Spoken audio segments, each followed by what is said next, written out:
tentu kami akan hadirkan masing-masing tim ses atau minimal juru bicara maupun tim ahli dari masing-masing tim pasangan calon. Termasuk juga ada satu narasumber yang kami siapkan untuk menanggapi jalannya debat yang akan berlangsung pada malam hari ini. Dan langsung saja kita mulai debat calon presiden pemilu 2024. Dan yang saya tanyakan adalah bagaimana pengaruh debat calon presiden, calon wakil presiden kepada Kak Fitra dan juga teman-teman di generasi Z. Oke, pengaruhnya cukup besar impact-nya karena dari debat cawapres dan capres sendiri kita bisa tahu nih Indonesia akan dibawa kemana di masa depan.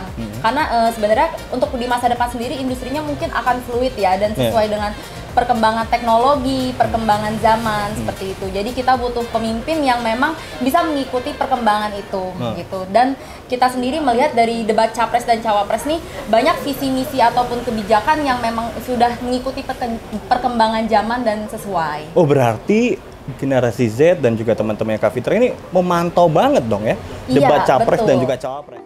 Oke, untuk statement dari jalannya debat capres malam ini gimana, Mas? Ya, untuk statementnya Anies Baswedan cukup baik menjalani debat kali ini.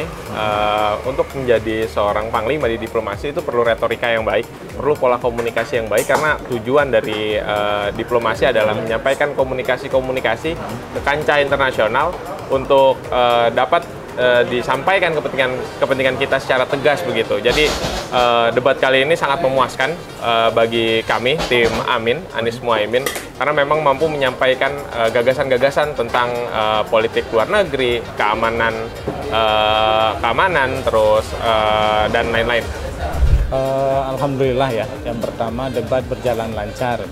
Pada dasarnya tiga paslon ini bagus semua ininya, pemaparannya. Cuma kalau saya pribadi mewakili dari Pak Prabowo, kenapa kita dari awal di Pak Prabowo, ini hanya soal keyakinan, karena kan saya salah satu kepakaran saya itu hubungan luar negeri, geopolitik ya. Jadi saya lihat kondisi dunia saat ini itu tidak memungkinkan pemimpin main-main gitu. Harus sosok yang kuat, harus sosok yang paham urusan, harus sosok yang benar-benar firm gitu, punya global link, punya global connection yang baik. Kita tahu Pak Prabowo itu sejak tahun 99 itu sudah ada di Yordan, menetap di Yordan, dekat dengan orang Palestina, dekat dengan dunia Arab, dekat dengan pemimpin dunia Islam. Jadi senior secara ilmu, senior secara umur. Ini apa yang dibutuhkan Indonesia saat ini. Ya cukup dinamis. Jadi debat itu harus seperti itu, saling bertanya, saling berdebat begitu. Kalau hanya normatif kan nggak enak. Apalagi beberapa pihak kan mengatakan bahwa yang mempunyai keahlian di bidang itu kan Pak Prabowo. Ternyata kan nggak juga. Mas Ganjar juga menguasai. Apalagi Mas Ganjar mempunyai pengalaman jadi gubernur, jadi anggota DPR, sering ketemu dengan para dubes. Ya kalau kita lihat debat tadi, Mas Ganjar menunjukkan hal-hal yang konkret sebetulnya. Ya, saya kira jalannya debat malam ini cukup baik ya.